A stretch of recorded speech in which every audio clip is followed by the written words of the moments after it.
What happens when there's no comments on a Yu-Gi-Oh! Budget Battle episode? I make a wheel with 10 options for both decks and a budget, and have that decide what we build today.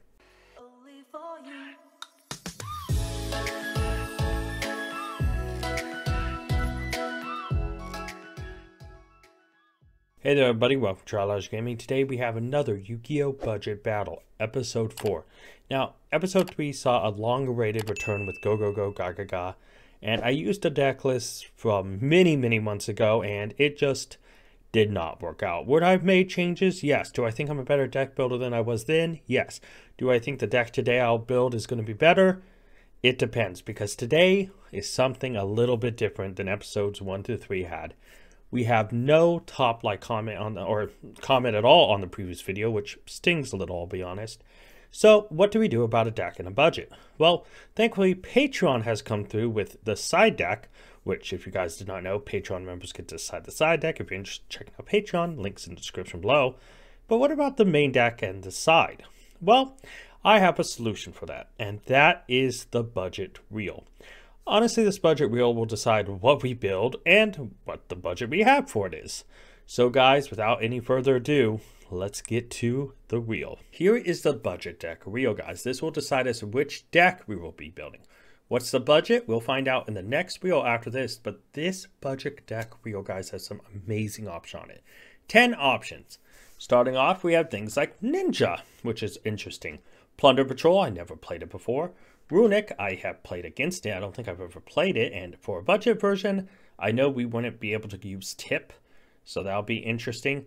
Mathbeck, never played it. Tri-Brigade, played a little bit, but I kind of jumped on the Drytron thing as soon as I could, so I didn't play Tri-Brigade as much.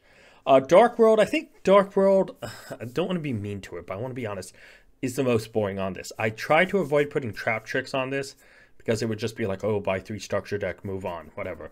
So in this case, Dark World's on the list, but I think this is the most boring option and probably the option I'd want to see the least.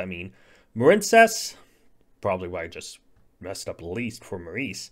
Marincess here is a pretty fun build, but I don't know, depending on the budget, how realistic.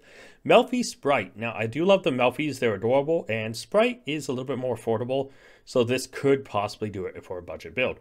Floowandereeze and a Shizu tier fill. What is the fill part of that exactly? I don't know yet. Depends on our budget. So these are the 10 options, guys. I'm going to spin it, and honestly, anything but Dark World. Floo? Okay. So our deck we are building and piloting this episode is Floowandereeze. Now, what about our budget? Well, our budget is decided by the budget selector wheel. Now, we have some awesome things here. Our lowest, I believe, is 35, and our highest is 58. I didn't want to quite go to 60, but yeah. Starting off, we can start by some solid things. We have things here like 38, 48, 58, 40 and 50. I didn't want to go to 30 because I felt that was too low. 35, 45, and 55, and then 43 and $53. This 58 is what we want for the high end. 35 is, I think, screwing us over. So let's give this a spin and figure out our budget for Floowandereeze.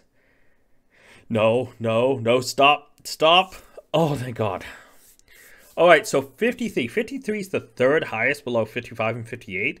So we'll definitely take that. But my God, look how close that was to 38 and saying, no, you can't have a good deck. So here's the most interesting part of all this. This $53 covers the main and the extra deck. Now, Floowandereeze and the extra deck isn't as important, or not important at all. So really, this 53 bucks allows us to really focus on what we need to get for the deck. Now, for the side deck, Patreon decides that and has decided $10, which I think is pretty fair for a side for a budget series. Now, guys, if you want to ever help decide the side deck budget, well, you can check out Patreon in the links in the description below. And if you want to help decide the deck and the budget, just comment. Whoever comments and I choose their comment literally gets to decide both a deck and a budget, and I must build that. All right, guys, I'm off to build this Floowandereeze deck for 53 bucks. Wish me luck. All right, guys, so we're going to do things a little bit differently this time. We are going to go over the deck first, and I am going to have a more simplified budget discussion with you afterwards. Now, I do want to mention something. $53 for the main and extra. With Floowandereeze, we don't have to worry about an extra deck, which I think is actually pretty awesome. So we could stuff all of that 53 bucks in the main deck. Now, you'll notice one card severely missing, and I want to touch on that really quick. Harpy's Featherstorm. At the time of recording, this was built 4/10. All right. So April 10th. Now, I do want to know at the time that card was decently expensive, like $4 or $5. And I really could not find space. So yeah, just like what you see here, Advent Adventure, I would love to have played 3, but at the time of recording, of building this deck, I should say, because I'm recording this a little bit after, because I needed time to build it and test it and stuff. Yeah, this card was $10 at the time of building. I don't know if it's gone up or down since then. So, but yeah, we only could fit 2. I would definitely want to run 3. But yeah, let's go with the main contents. We have 3 Egglin, 2 Empen, 3 Robina, 1 Snarl, 2 Stree, 1 Toucan, 1 Apex Avian, 1 Rise of the Mega Monarch, 1 Dark Samorg, triple Dimension Shifter, 2 Floowandereeze in the Advent Adventure, wish I had 3, 2 Floowandereeze Magnificent Map, 2 Unexplored Winds, 1 Jack in the Hand, triple Duality, 1 Raigeki, 1 Terraforming, 1 Upstart Goblin, 3 Book of Moon, 1 Harpy's Feather Duster, 3 Evenly Matched, and 1 Floowandereeze in the Dreaming Town. So this is the main deck. We have no extra deck, so 53 bucks is what we could build. This is what we built, and we'll go over the breakdown of the financials right after the side deck. For our first side deck, we had 10 bucks to spend. So 2 Joel and Lockbird, 2 Ghost Bell and Haunted Mansion, 2 Cosmic Cyclone, 1 Appointer of the Red Lotus, 2 Different Dimension Ground, 2 Dimensional Barrier, 2 Magic Deflector, and 2 Royal Decree. I wanted a good widespread side deck since I don't know what the internet meta is right now. So next, guys, we're going to talk about the financials. So starting with Floowandereeze and Egglin, we are going to go with the price that we spent for this budget battle deck. Now, I do want to know all prices were from 4/10, and Floowandereeze and Egglin, as our prime example for number 1, has 3 copies. So when I tell you we spent $1.43 on them, it's for all 3 copies. All right, guys, so $1.43 for 3 copies of Egglin, bringing us to $1.43 total so far. 2 Empen, we spent 44 cents on the 2 copies, bringing us $1.87. 3 Robina, $1.66, bringing it to $3.53. The Snarl, 22 cents, bringing us to $3.75. The 2 Stree were 18 cents, bringing us to $3.93. The 1 Toucan, 10 cents, bringing us to $4.03. Apex Avian, 75 cents, bringing us to $4.78. Ryza, the Mega Monarch, 25 cents. I remember when this card was expensive, $5.03. Dark Samorg, 54 cents, bringing us to $5.57. D Shifter, Dimension Shifter, got 3 copies, 27 cents, bringing it to 81 cents. I have to break the habit of saying what we actually spent on each individual card, because for some reason this deck had a lot of weird individual prices. Like I had to get one for 40 cents and then something for 46 cents or 42 cents. It was stupid. Anyway, so continuing on with Dimension Shifter, 81 cents for all 3 copies, bringing us to $6.38. Floowandereeze and the Advent Adventure, as I mentioned before, 10 bucks at the time of building this deck. Now, I don't know if this has gone up or down, but yeah, just for the 2 copies, 20 bucks, bringing us to $26.38. 3 copies of Floowandereeze and the Magnificent Map, 80 cents for all 3, bringing us to $27.18. Floowandereeze and the Unexplored Winds, both of them were 47 cents total, bringing it to $27.65. Jack in the Hand was 5 cents, bringing it to $27.70. 3 Potted Dualities were $1.41, bringing it to $29.11. The Lone Raigeki, 72 cents, bringing it to $29.83. Terraforming, 32 cents, bringing it to $30.15. The 1 Upstart, $1, bringing it to $31.15. The 3 Book of Moons, $1.89 for the 3, bringing us to $33.04. The 1 Harpy's Feather Duster, 82 cents, bringing it to $33.86. Triple Evenly Matched. Now, that's $16.50 for all 3, bringing the total to $50.36, approaching the 53 total. And our last card, Floowandereeze and Dreaming Town, that was 9 cents, bringing it to $50.45. So out of the 53 for the main and extra, we were able to spend $50.45.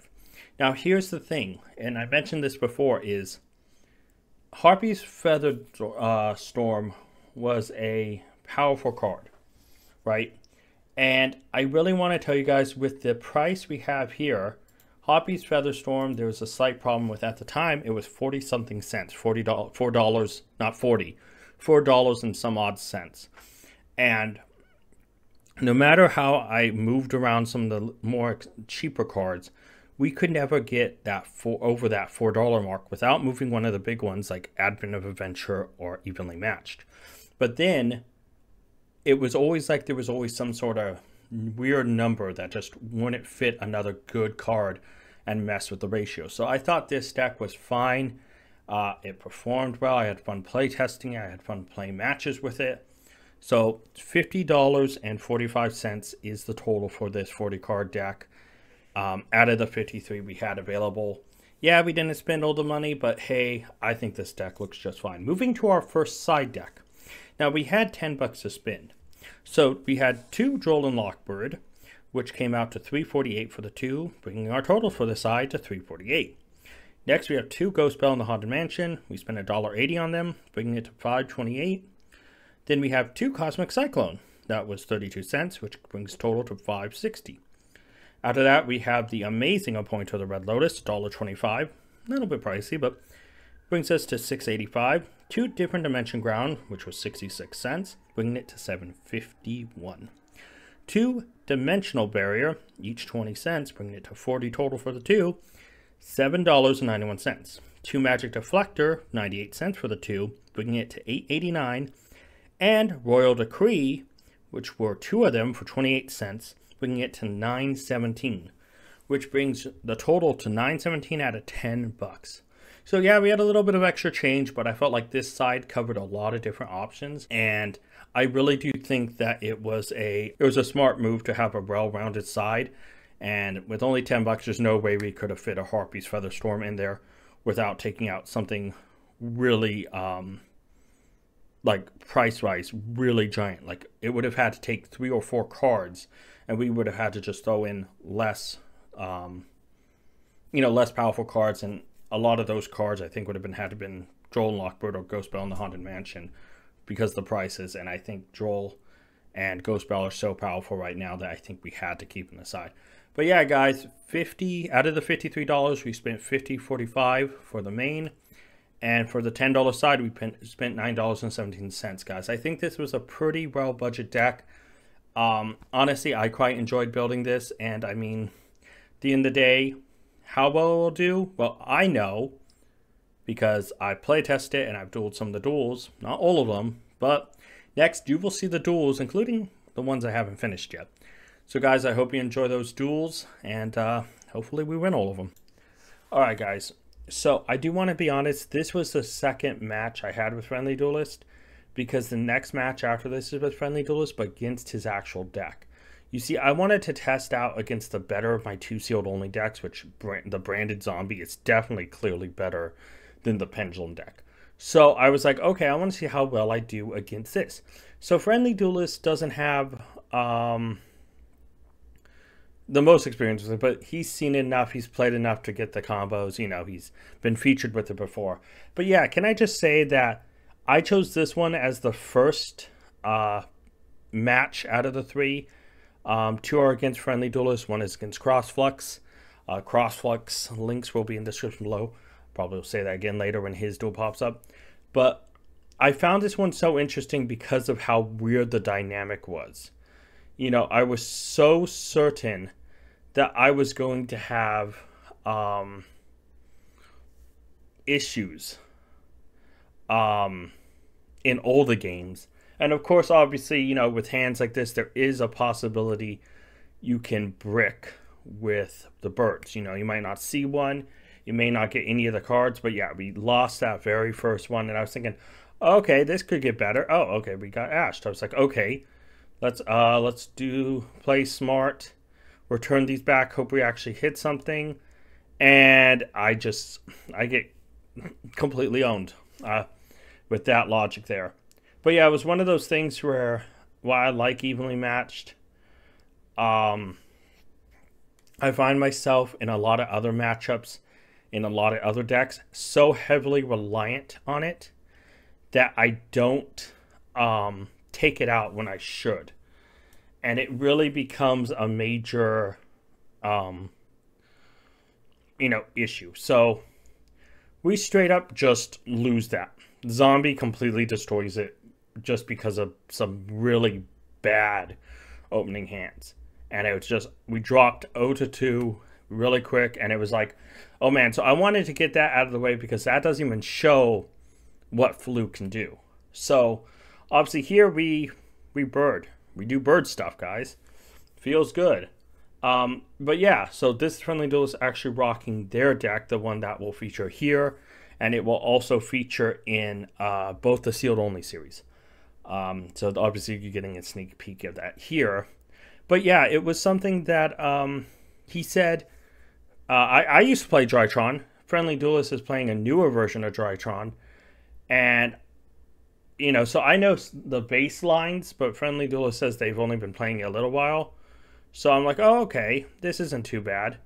So I was just kind of excited to see kind of what it could do. And it was just,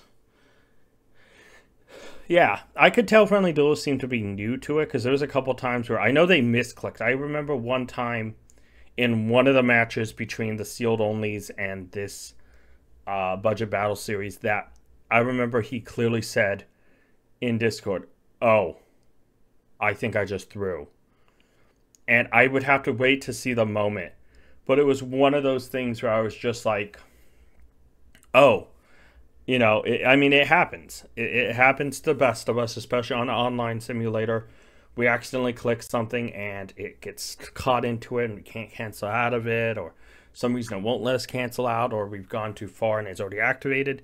Things like that happen, So, but sometimes you just combo off and get your, stuff going. And then there's other times where you're just out of luck, there's a lot of decks with bricky and bricking capabilities.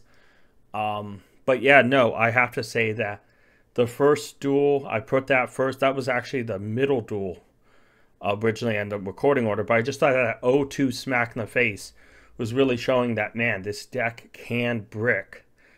But then this next match showed kind of consistency rise.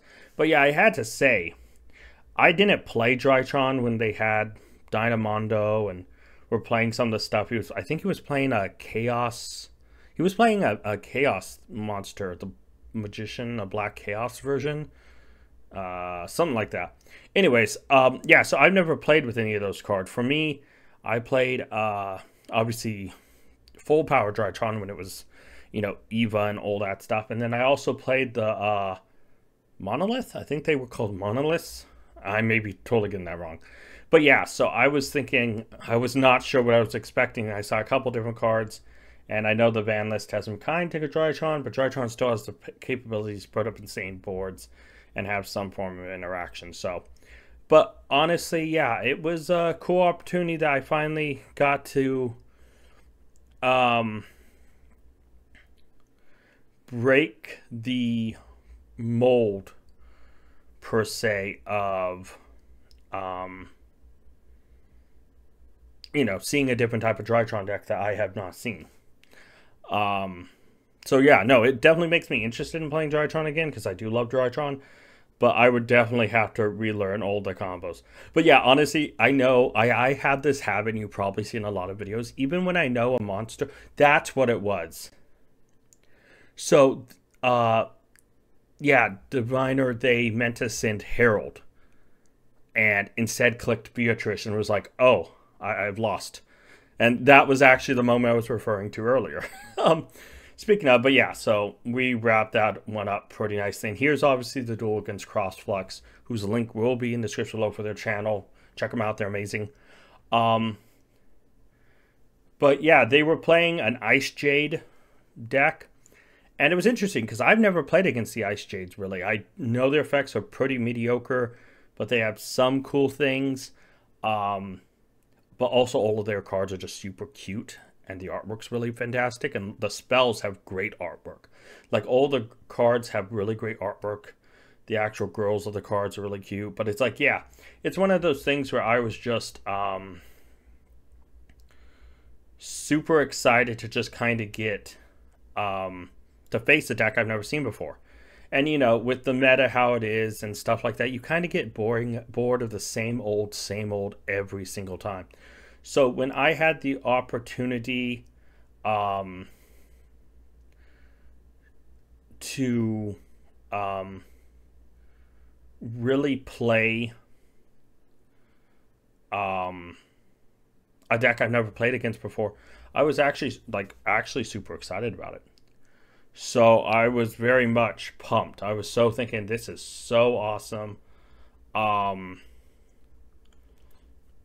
Yeah, it was absolutely an awesome thing, an awesome experience to play against a deck I've never played before.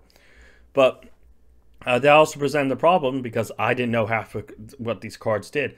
So the whole time we were dueling, I was like checking on the cards, and this duel went so long because I kind of know some of the cards and what they do, but not enough to be confident. Like I've read Acne, I've read them now, but yeah, there's a few I've read from sets when I pulled them. But for the most part, I am not like hyper aware of what any of the cards do. So yeah, this duel was really a long process, and literally almost half of this whole dueling section is this match. And I sped this thing up insane, and the fact it's so long is just because if I went through and paused every little second to cut out all the reading, which I did, it was still a long match because I didn't want to cut any of the card playing or seeing kind of what the decision making is. It just, you know, there is, you know, it's kind of like you don't obviously want to just sit there and watch nothing going on. But honestly, it was, yeah, Ice Jade was an interesting deck. I'm kind of sad to see how kind of cool it was, but I'm also was kind of sad to see it not doing anything. But yeah, so I made a horrible mistake. And that was simply because I didn't fully read the cards all the time. And it will come into effect, you'll see at some point, against Ice Jade, that I did not read the cards. But yeah, it's one of those things where Floo really doesn't take much brain power, I don't think, as long as you're just not stupid about it. And there were some moments where I was pretty, I don't want to say pretty stupid, but felt stupid about playing some of the cards. But yeah, no, I have to say I do have fun playing Floowandereeze. And as I was joking with Cross the whole time, honestly, the conversation was fantastic. That it wasn't his turn or my turn, it was always our turn, you know, because he always had something going on in the grave or effects going off, or it very much was me just doing Floowandereeze stuff on their turn, you know. So it really was quite fantastic.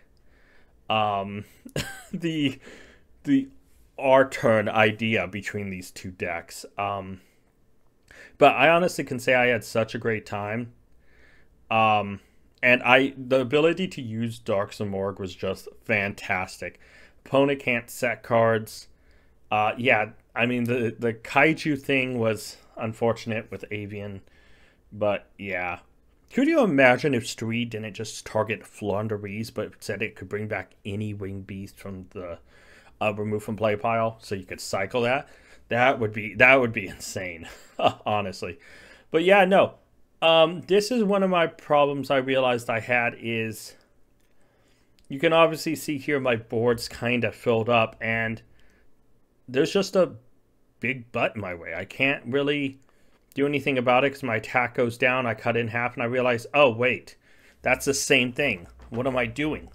So at this point, I realize I'm in a little bit of an issue because I still have evenly matched in.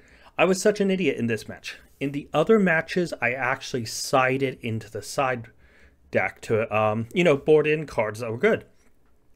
After winning the first match against Ice Shade, I just said, oh, you know what, Cross, I'm good. And it resulted in something horrible. It resulted in the fact that I had cards that weren't ever going to be used against him with the type of deck he's running and the type of deck I'm running. And it really realized, I was like, oh, I did not side properly, and I think I'm going to lose this match. So at this point, I'm just thinking about removing stuff to try to keep things flowing. But at this point, I'm thinking, there isn't so much I could do. It's like I could attack. Oh, but they, he gets attacked. And it was kind of like, okay, yeah, I just have to pass. And it was a really unfortunate state of, I think I'm going to lose this match because I didn't side properly and I don't have cards to combo and cool do stuff with. And at this point, he's just building up a giant ice wall. And I'm thinking, okay, this was dumb of me, by the way. I had book. So I was thinking, oh, okay, so I've got this book, can go like this, go like that. And I'm thinking, okay, we're good here, we're good here. And I was just thinking, evenly matched. That's fantastic. Discard a bunch of cards. I got screwed by evenly. These two evenly are literally eating up my hand. I don't know why I kept the trap, honestly. I feel like I shouldn't have. But at that point, it was kind of like, wow, I really did screw up really bad. Because I just found myself kind of locked in this. Didn't sideboard, didn't go into anything that could change the flow of the game. And I was thinking, wow, this game is going to end up going to... He's just going to slowly chip away at me. He's going to find that moment to break this game open. And, I lose, as you can see. So we go to game 3 in the match. And I was like, okay, I can Floo. But this time I was making sure I'm not going to be stupid about it. I am going to be somewhat smart about this and not allow myself to get caught up in filling the board again. But I did finally side out. And, yeah, because there are a bunch of cards I realized was not going to be that useful. So, thankfully, I use our turn, and I'm able to rebuild my board pretty much, which feels really nice when you can just full-on do cool combo stuff. And pretty much rebuild this. By the way, this is the tough part about it, is because Cross literally told me he had a card that could change it, but that he realized, I don't think I can get past Apex Avian, the negate. So at this point, Cross, I think honestly waiting for a kaiju. But yeah, he here, I kept this in because I wanted to say it. He forgot whose turn it was. He honestly thought I was like, buddy? And he goes, it's our turn. I was like, yeah, it's our turn. Can you end it so it can be my turn? And yeah, at this point, it was just kind of like, okay, well, I think I have enough on board. And I was like, oh, wait, I definitely have enough on board. What am I doing? And was able to wrap it up nicely. It was a fun duel. I'll just say that. Hey there, guys. So I do want to address a few things. First and foremost, you're just seeing the deck we used right here, right? And the reason you're not seeing my face is I tried to record this before and my green screen came crashing down on me. It broke. I can't really use my camera without the green screen because my room's a mess. Moving stuff around. I'm working on a couple things. So there is really not a good space for me to record without a green screen. So instead, guys, you will just kind of be looking at the deck list. I'm sorry for that, but hey, this deck did perform very well. And you probably will hear the green screen story quite a few times because it affected a couple of series all being delayed because of it. But now, guys, I do want to talk about this right here, this deck. It went 2-1 out of 3 matches, which is amazing. Now, if you want to help me decide what the next deck is, comment what deck you would like me to build for the next episode, episode 5. and what the budget you would want. Remember, the budget covers the main and the extra deck, not the side. Now, I will note, please do not account for the wheel spins. Because we won 2 matches today, I do get 2 wheel spins on the reel for next episode to help me decide the bonus funds. The reason I ask you not to count for the bonus budget reel is because there are sections that add nothing. So if you ask me to build a deck and you try to take into account the possibility of me landing on a $10 section of the reel when there's 4 sections worth 0, that could really build the deck. So please tell me the price you'd want me to build it at, and any additional funds, do not try to account for those. All right, guys. Now, I do have to say I am very proud of this deck. It performed very well. You know, I did mess up in the first match. We did get some bad hands, but, you know, I also misplayed very badly in some of the games.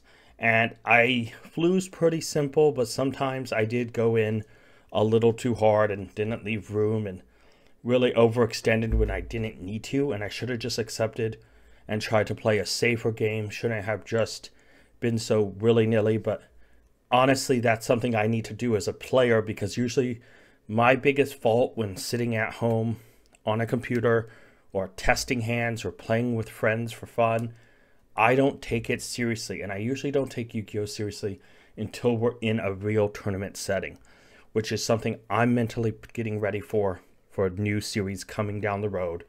But more on that a lot later, because right now we're focused on budget battles. So yeah, guys, again, if you want to decide the next deck we'll be using in episode 5 of the budget battle, let me know what deck you want me to build and the budget for the main and extra.